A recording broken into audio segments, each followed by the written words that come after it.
Most people in my neighborhood know very little about me, and that is exactly how I prefer it.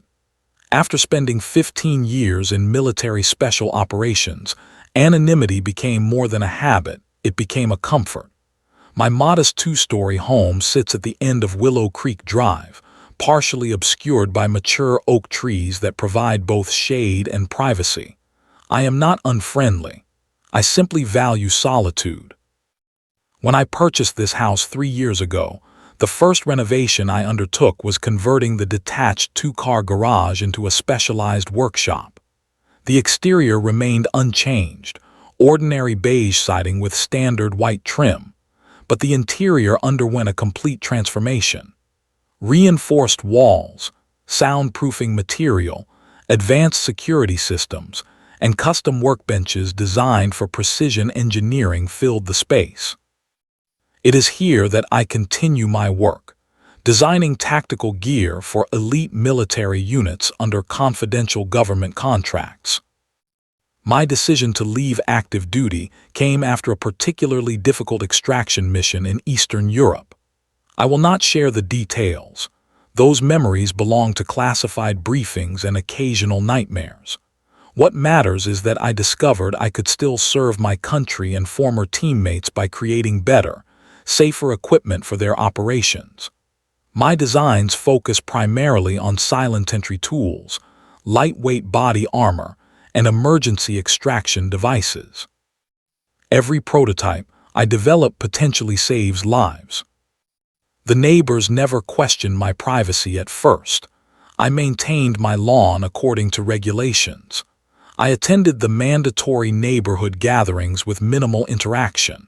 I paid my HOA dues promptly. I existed as a background character in their suburban narrative, which suited me perfectly, until Karen moved in 2 doors down.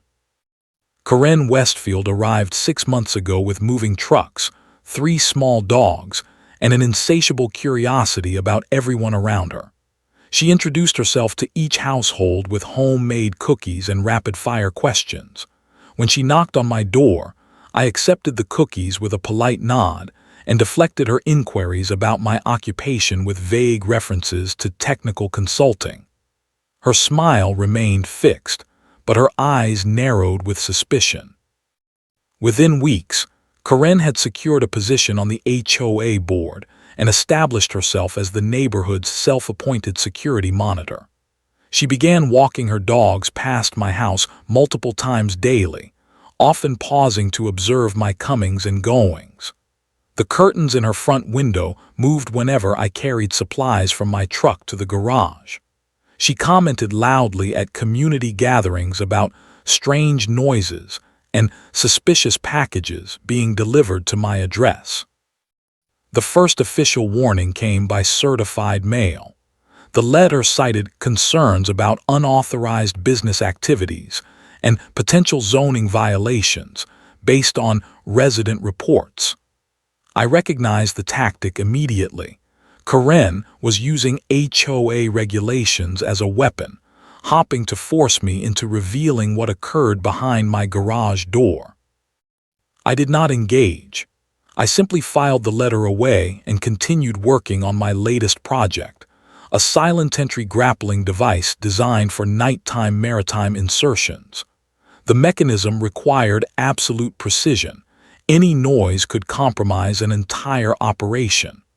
I immersed myself in the technical challenges, temporarily forgetting about suburban politics and nosy neighbors.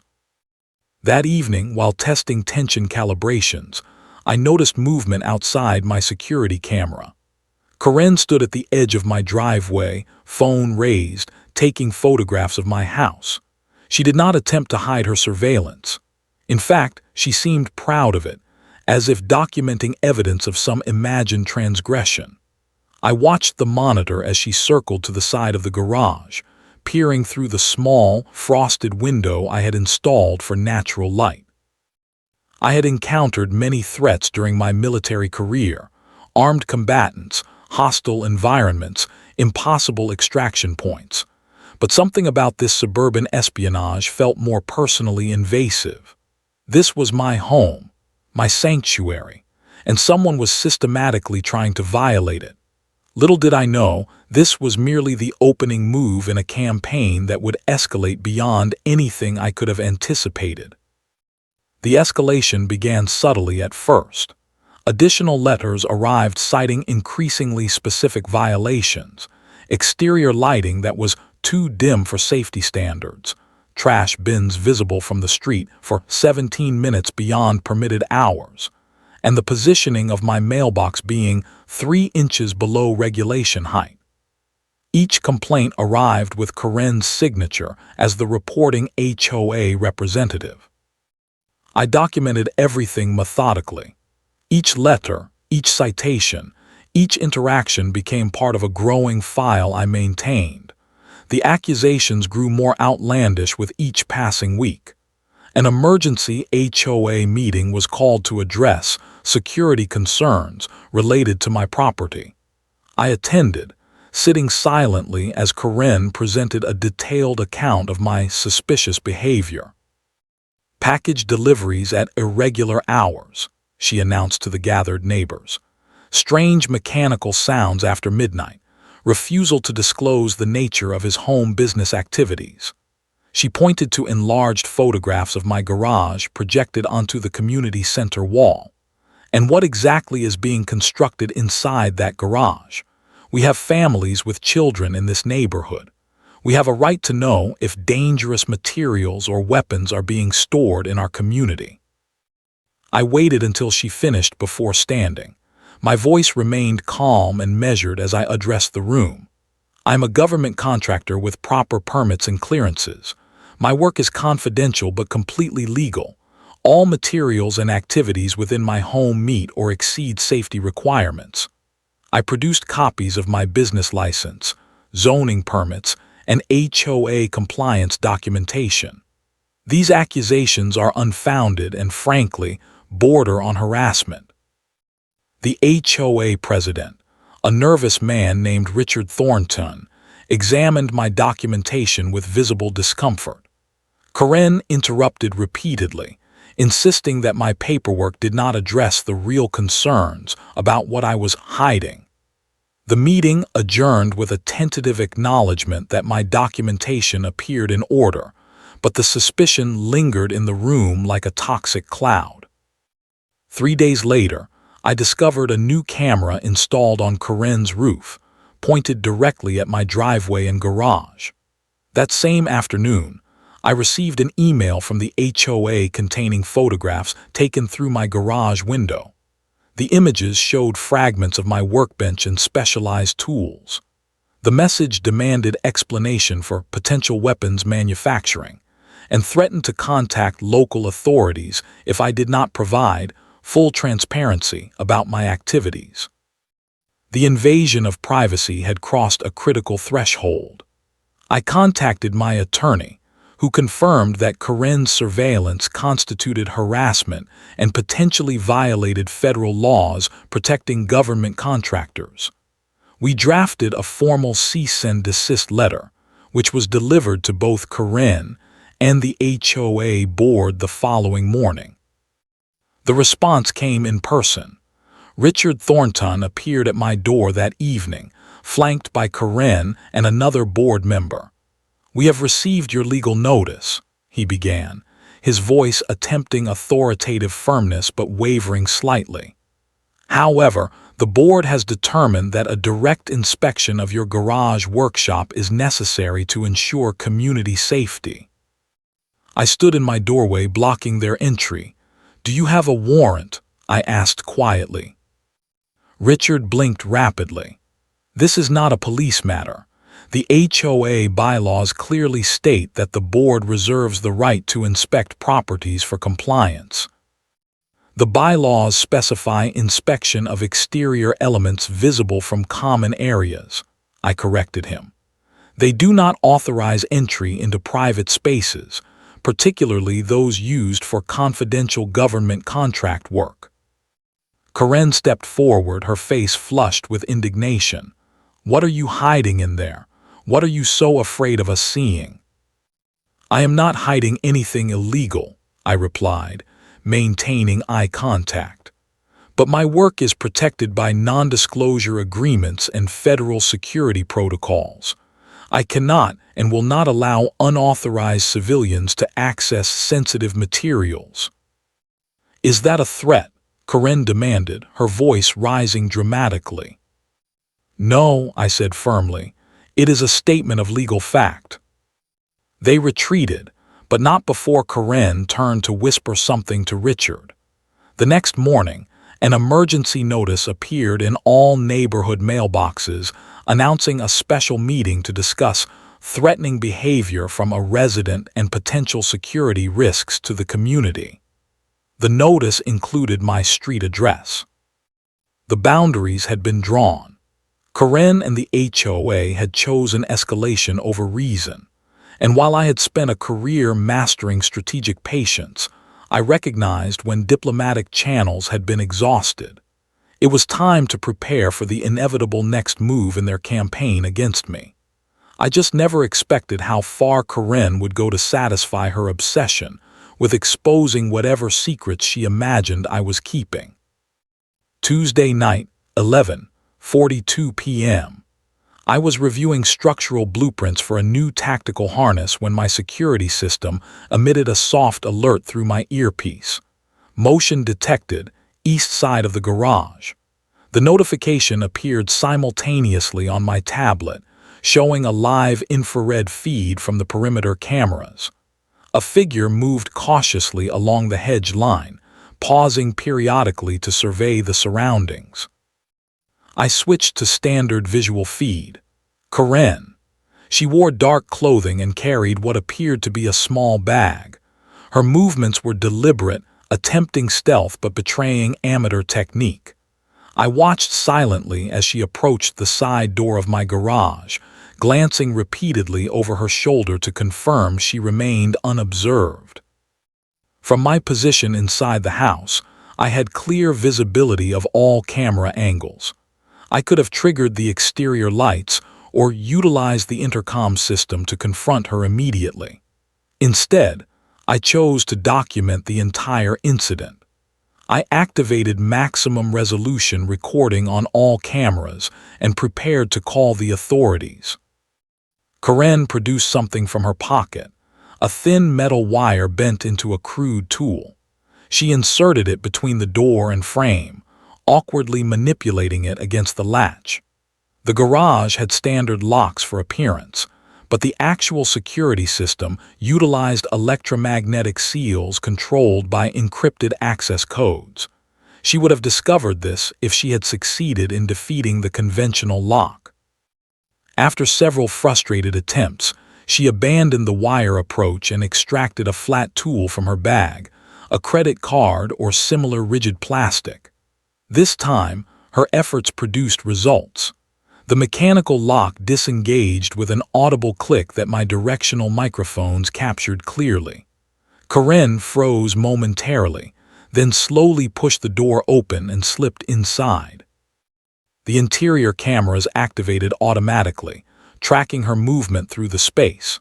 The emergency lights remained off, leaving her dependent on her phone's flashlight to navigate the unfamiliar environment. She moved cautiously between workbenches, pausing to examine tools and partially assembled prototypes. She photographed documents, equipment, and material supplies, completely unaware that her illegal entry and every subsequent action were being recorded in high definition from multiple angles. I dialed the police non-emergency line, reporting a break-in in progress at my address. "The individual is currently inside my garage," I explained calmly. "I have video confirmation of forced entry. The suspect is a neighbor named Karen Westfield. She is not armed as far as I can determine, but she is photographing confidential materials."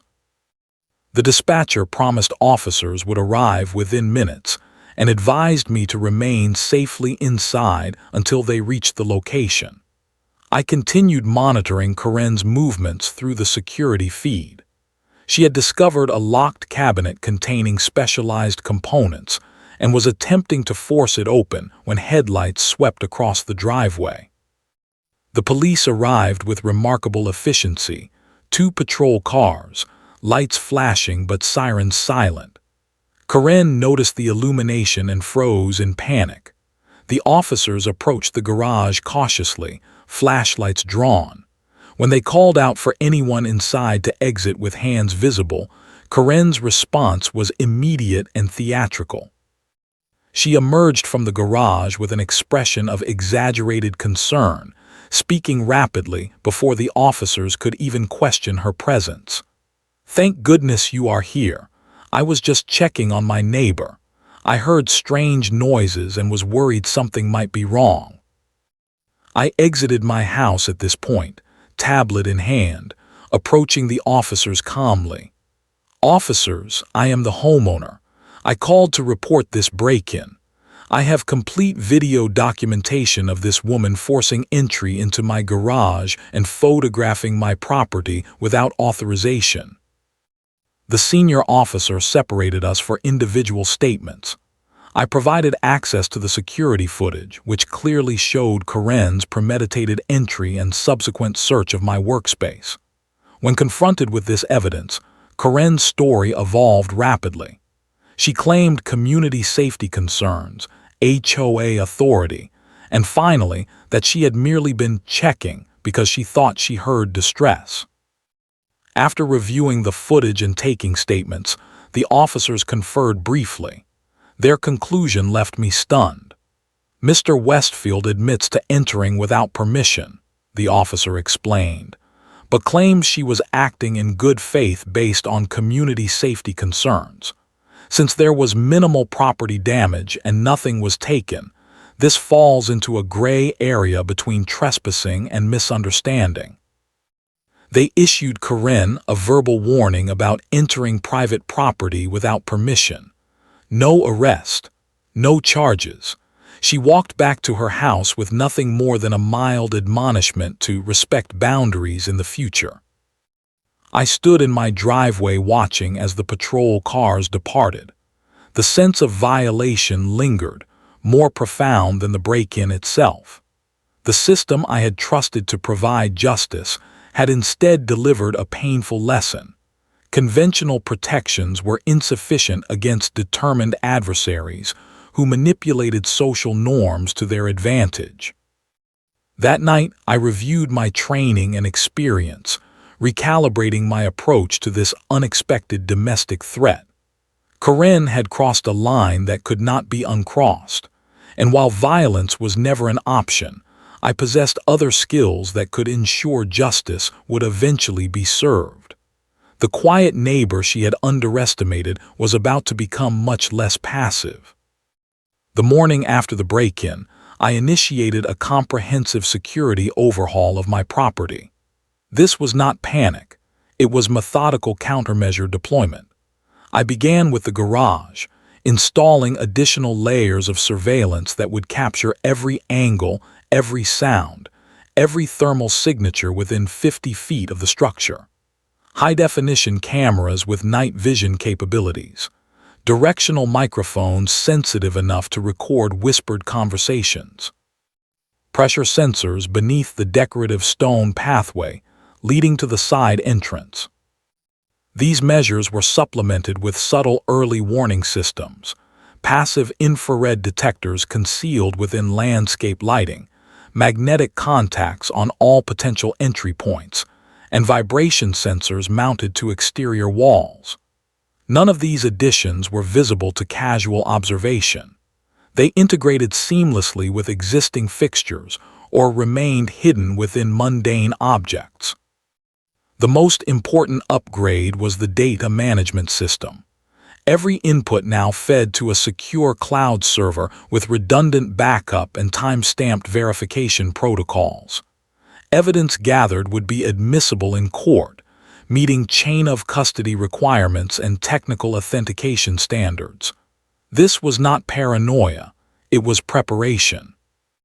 While I reinforced my defenses, Karen escalated her social offensive.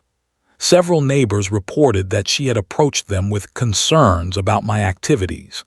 She described my garage as a weapons bunker and suggested I might be manufacturing dangerous devices or explosive materials. The whispers spread through the community like toxic spores, contaminating normal interactions with suspicion. I received reports of these conversations from the few neighbors who recognized Karen's behavior as inappropriate. Gerald Matthews, a retired high school principal who lived across the street, stopped by one afternoon with a warning. "She had a meeting at her house last night," he informed me. 6 or 7 neighbors, showing them pictures she took through your window, talking about organizing some kind of community action against what she called the threat in the neighborhood. I thanked him for the information and added it to my growing documentation. The situation had evolved beyond simple neighbor disputes. This was now organized harassment with potential impacts on my livelihood and professional obligations. I needed expert consultation. Michael Reeves had served with me on 3 deployments before transitioning to civilian life, as a legal defense consultant specializing in privacy law and government contractor protections. His expertise bridged military security protocols and civilian legal frameworks. I contacted him through secure channels and arranged a meeting at a neutral location 30 miles from my neighborhood. "This is textbook harassment escalation," Michael confirmed after reviewing my documentation. "The HOA notices, the surveillance, the break-in, all building towards some form of forced compliance or expulsion." "The police response was minimal," I noted. Michael nodded. "That is typical in these situations. Without physical violence or significant property damage, law enforcement treats these as civil matters, but we can use that to our advantage." Together, we constructed a multi-phase response strategy. First, comprehensive documentation would continue, creating an unbreakable chain of evidence. Second, formal legal notifications would establish clear boundaries and consequences. Third, we would prepare for the inevitable escalation by creating what Michael called a lawful trapwire system, a series of scenarios where Karen and the HOA would be allowed to incriminate themselves through their own actions. "They want inside your garage," Michael observed. "Eventually, they will find a pretext to force the issue. When that happens, we need to be ready to capture everything." I returned home with renewed purpose and implemented the next phase of countermeasures. The garage now contained multiple hidden camera angles, each capturing different perspectives of the same space. Audio recording activated automatically when the door opened. A subtle laser tripwire just inside the threshold would mark the exact moment of unauthorized entry. Most importantly, I organized my workspace to reveal nothing that could justify their concerns while simultaneously documenting their invasion of privacy. Confidential materials were secured in encrypted storage. Prototype equipment was concealed within ordinary tool cases. The space appeared as nothing more unusual than a high-end home workshop, but every movement within it would be captured with precision clarity. As these preparations were completed, the HOA launched their next offensive. An official certified letter arrived demanding a safety inspection of my property, citing multiple unnamed resident complaints about unusual activities. The letter referenced obscure bylaw provisions and threatened significant daily fines for noncompliance. I forwarded the document to Michael, who confirmed our suspicions. "This is their pretext," he said. "They are attempting to manufacture authority they do not legally possess. The inspection demand exceeds their jurisdiction under both state law and their own published regulations." "So I should refuse?" I asked. "On the contrary," Michael replied, his voice carrying the calm certainty I remembered from our operational days. "I think you should invite them in. In fact, I think you should welcome them with open arms." The strategy crystallized in my mind. Sometimes the most effective countermeasure is not resistance but controlled exposure. Karen and the HOA believed they were setting a trap. They had no idea they were about to walk into one of their own making. That evening, I responded to the HOA letter with polite acceptance of their inspection request. I suggested a date and time the following week, expressing my commitment to community safety and desire to address any concerns. The message was courteous, cooperative, and completely sincere. Because I truly did want them to see exactly what I had prepared for them. The inspection was scheduled for Thursday at 2:00 p.m. I spent the preceding days finalizing preparations and verifying that all recording systems were functioning perfectly. Each camera was tested for clarity and coverage angles. Audio capture was calibrated to distinguish individual voices, even in crowded conversation. The data storage system was secured with encryption that would maintain evidence integrity. Thursday morning arrived with clear skies and mild temperature, perfect weather for the neighborhood drama about to unfold. I dressed in simple, professional attire, khaki pants and a navy button-down shirt, projecting the image of an ordinary homeowner with nothing to hide. I activated all systems with a single encrypted command from my smartphone and waited. The HOA delegation arrived 17 minutes early, a tactical choice designed to catch me unprepared. 3 board members emerged from a silver SUV. Richard Thornton, the HOA president, Elaine Wells, the treasurer, and Douglas Campbell, head of the architectural committee. Karen appeared separately, walking briskly from her house with a tablet computer clutched against her chest and an expression of grim determination. My doorbell camera captured their hushed conversation on the front porch. "Remember, document everything," Karen instructed. "We only need to find one violation to initiate proceedings." "Let me handle the talking," Richard replied nervously. "We need to maintain a professional approach." I allowed them to ring the bell twice before answering, greeting them with a polite smile and calm demeanor. "Good afternoon. You are early, but that is no problem. Please come in." Their expressions revealed momentary confusion at my cooperative attitude. They had clearly anticipated resistance. I led them through the living room toward the back door that connected to the garage pathway. "I understand you have concerns about my workspace," I said conversationally. "I am happy to show you that everything is in perfect compliance with regulations." The garage door opened with a soft hydraulic hiss. I gestured for them to enter ahead of me.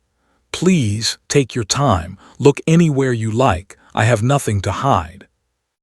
The space before them appeared as an organized, high-end workshop. Pegboards displayed conventional tools arranged in logical patterns. Workbenches held partially assembled electronic components that looked technical but not threatening. A computer station showed standard CAD software displaying technical drawings of what appeared to be climbing equipment. Karen immediately began photographing everything, her disappointment evident as she discovered nothing resembling weapons or dangerous materials. "What exactly do you make here?" she demanded, tapping aggressively at a sealed equipment case. "Specialized gear for outdoor applications," I replied truthfully if incompletely. "Rock climbing safety equipment primarily." Richard Thornton cleared his throat awkwardly. "We received reports of unusual noises and potentially dangerous manufacturing activities." "All my equipment meets noise ordinance requirements," I explained, gesturing toward sound-dampening panels along the walls.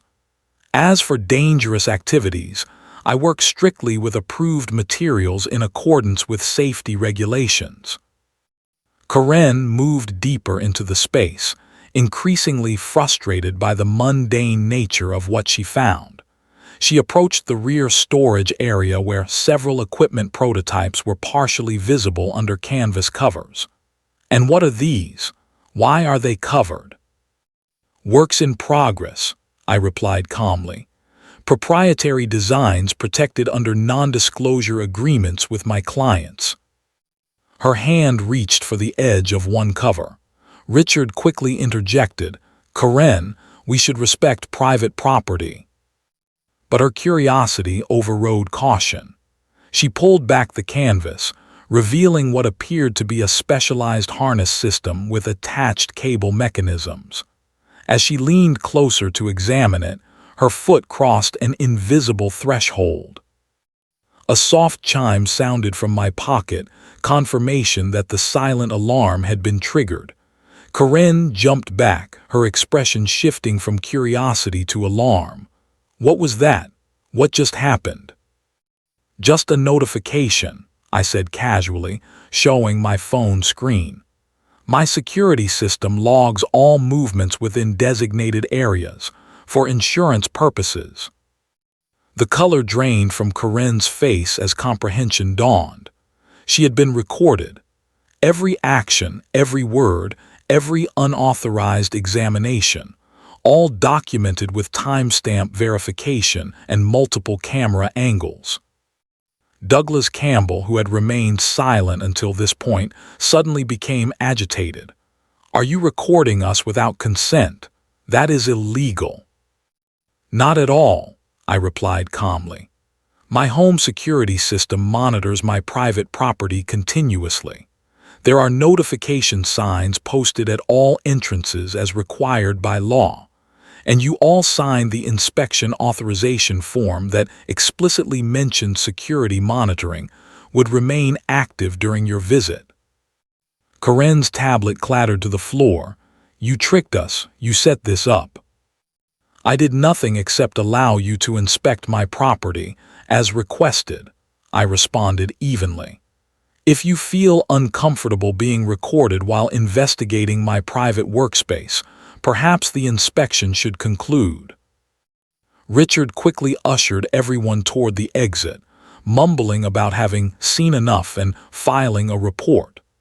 As they departed, I heard Karen hissing accusations about my threatening behavior and intimidation tactics. That evening, local news websites featured a short video clip showing Karen attempting to access covered equipment while Richard tried to restrain her. The accompanying article questioned HOA authority and the ethics of neighborhood surveillance. Public reaction was immediate and overwhelmingly supportive of the harassed homeowner being targeted by overzealous HOA representatives. The trapwire had been triggered, the evidence was secure, and the public narrative had begun to shift dramatically in my favor. Phase 1 of our counter-strategy had been executed flawlessly. Now it was time for the legal response that would permanently end Karen's campaign against me. The video clip spread across social media platforms with astonishing speed. Local community groups filled with heated discussions about HOA overreach and neighbor harassment. Karen's actions, captured in high definition from multiple angles, became the focal point of neighborhood gossip and online commentary. Her face, frozen in the moment of realization that she had been recorded, became an unintentional meme representing entitled behavior. Michael called the morning after the inspection. "The public response is better than anticipated," he reported. 3 news outlets have requested interviews, and a community rights organization wants to use your case as an example in their upcoming workshop on HOA abuse. I declined all interview requests, preferring to let the evidence speak for itself. Instead, we proceeded with the legal component of our strategy. Michael filed formal complaints against both Karen individually and the HOA board collectively. The documents meticulously detailed months of harassment, surveillance, trespassing, defamation, and privacy violations. Each allegation was supported by dated evidence, letters, emails, security footage, and witness statements from neighbors who had grown uncomfortable with Karen's obsessive behavior. The HOA's initial response was predictably defensive. Their attorney sent a dismissive letter suggesting my complaints were retaliatory and without merit. This changed dramatically when Michael submitted our complete evidence package, over 600 pages of documentation, and more than 40 hours of video recordings showing a systematic campaign of harassment. 3 days later, I received notice that Karen had been removed from the HOA board pending investigation. The following week, the board issued a formal apology for the unauthorized actions of certain members and the inappropriate inspection of my property. Richard Thornton resigned as president, citing personal reasons that everyone understood to mean avoiding further legal exposure. Karen's social standing collapsed like a house of cards. Neighbors who had once participated in her gossip sessions now avoided her completely. Dog walkers crossed the street rather than pass directly by her house. The community Facebook group administrators removed her after multiple complaints about her toxic behavior and false accusations. The civil case proceeded with methodical precision. Karen's attorney attempted to portray her actions as motivated by genuine community safety concerns, but this defense crumbled under the weight of evidence showing her repeated violations of clear legal boundaries even after being warned. The security footage from the garage break-in proved particularly damaging, as it clearly showed premeditated intent rather than spontaneous concern. During deposition, Karen's facade finally shattered. When confronted with the complete timeline of her escalating behaviors, she broke down. "I just knew he was hiding something dangerous," she insisted through tears. "Nobody believed me, but I knew I was right." "And what danger did you actually discover?" Michael asked calmly. She had no answer beyond her suspicions and assumptions. Nothing concrete to justify months of harassment and privacy violations. The settlement negotiations began shortly afterward. The terms were straightforward. Karen would pay damages for trespassing, defamation, and privacy violations. She would sign a legally binding agreement never to approach my property or initiate contact with me. The HOA would revise their inspection policies to prevent similar abuses of authority. Most importantly, all parties acknowledged wrongdoing and waived any right to publicly dispute the established facts. As news of the settlement spread through the neighborhood, something unexpected happened. Neighbors began reaching out to me, not with suspicion but with apologies and support. Gerald Matthews organized an informal gathering where several residents expressed regret for believing rumors rather than speaking to me directly. Sarah Williams from 2 streets over brought homemade bread and admitted she had once believed Karen's stories about dangerous activities in my garage. "We should have known better," she said simply. "Instead of trusting someone who clearly enjoys drama, we should have trusted the quiet neighbor who never caused problems." I accepted their gestures with gracious understanding.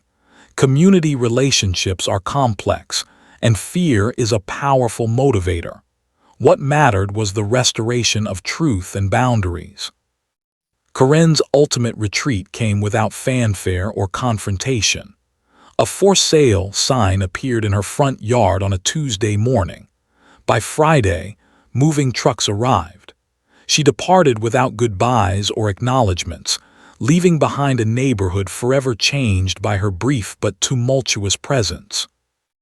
My attorney received notification that she had purchased a condominium in a different county, nearly 60 miles away. The distance was not coincidental. It placed her well beyond the boundaries specified in our legal agreement. Karen had finally understood that some battles cannot be won through persistence and intimidation. Some opponents are simply better prepared for conflict than you expect. The neighborhood returned to peaceful routine. The HOA, under new leadership, adopted more transparent policies and focused on community enhancement rather than aggressive enforcement. My business continued to thrive, with new contracts and opportunities emerging from clients who valued discretion and precision, qualities that had been thoroughly demonstrated throughout the ordeal. The quiet had returned, but I had changed in subtle ways that would never fully reverse. The experience had revealed both the fragility of privacy and the power of strategic patience, lessons that would serve me well in both professional and personal contexts for years to come. 6 months after Karen's departure, spring arrived with remarkable beauty. Cherry blossoms lined the neighborhood streets, and the community park filled with families enjoying the warming weather. Normalcy had returned, though with noticeable improvements. The new HOA board focused on community projects rather than punitive enforcement. Weekend cookouts and holiday celebrations brought neighbors together with genuine warmth that had been absent during Karen's tenure. I found myself reflecting on how differently the situation might have ended. During those first weeks of harassment, I had contemplated more aggressive countermeasures, options born from years of tactical training that would have permanently silenced Karen's campaign through intimidation rather than legal process. The temptation had been real and powerful. What stopped me was not fear of consequences, but recognition of something more fundamental. Becoming the aggressor would have transformed me into a reflection of what I opposed. My military career had been built on protecting people from threats, not becoming one. That principle did not change simply because the battlefield shifted from foreign soil to suburban property lines. I dismantled most of the enhanced security measures, retaining only basic surveillance necessary for home protection. The garage returned to its primary purpose as a workspace for meaningful projects rather than a fortress against invasion. Current contracts focused on rescue equipment, specialized tools designed to extract personnel from dangerous environments without casualties. The HOA underwent significant restructuring under Marion Lawson's leadership. A retired civil rights attorney, Marion established clear procedural guidelines that prevented individual board members from pursuing personal vendettas. Regular town halls allowed residents to voice concerns in a moderated forum rather than through whispered campaigns and manufactured emergencies. Karen's former house sold quickly to a young family with 2 small children. Jacob and Eliza Chen approached their new neighborhood with friendly openness, hosting a housewarming gathering that nearly everyone attended. During the party, Jacob, a structural engineer, expressed interest in my workshop. Unlike Karen's suspicious interrogations, his questions came from genuine professional curiosity. "Would you mind showing me your setup sometime?" he asked. "I have been wanting to create a workspace for small projects but have not figured out the optimal layout." I gave him a tour the following weekend, explaining the practical aspects of the design without delving into the specialized nature of my work. As we discussed ventilation systems and tool organization, I realized how refreshing it felt to share my space without defensiveness or suspicion. My business expanded in unexpected directions. A major outdoor recreation company contracted me to design safety equipment for extreme environmental conditions. The project required innovation without compromising reliability, precisely the balance I had mastered through years of specialized development. The work was challenging, rewarding, and completely legitimate, exactly what Karen had refused to believe possible. Perhaps the most profound change was within myself. The experience had tested my commitment to principles developed during military service, strategic patience, proportional response, and the recognition that true victory lies not in destroying an opponent, but in achieving one's objectives while maintaining integrity. Karen had inadvertently provided an opportunity to apply those principles in civilian context, and the results validated their universal relevance. On rare occasions, I still review the security footage from the day of the inspection, not from lingering resentment, but as a reminder of how quickly situations can escalate when fear and suspicion replace communication and respect. The expressions on their faces when they realized they had been monitored while violating my privacy, that moment of accountability, represented not revenge but restoration of proper boundaries. The neighborhood continues its peaceful rhythm. Children ride bicycles along tree-lined streets. Holiday decorations appear and disappear with the seasons. The HOA sends polite reminders about community events rather than threatening citations for minor infractions. And at the end of the cul-de-sac, a quiet man works in his garage, creating tools that save lives rather than destroy them. Some lessons require difficult teachers.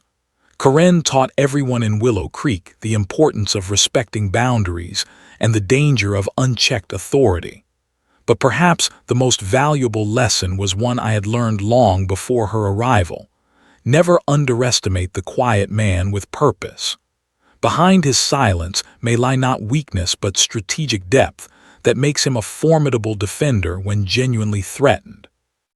Peace does not require constant vigilance once proper boundaries are established. It flourishes naturally in the space created when respect replaces suspicion and community replaces control.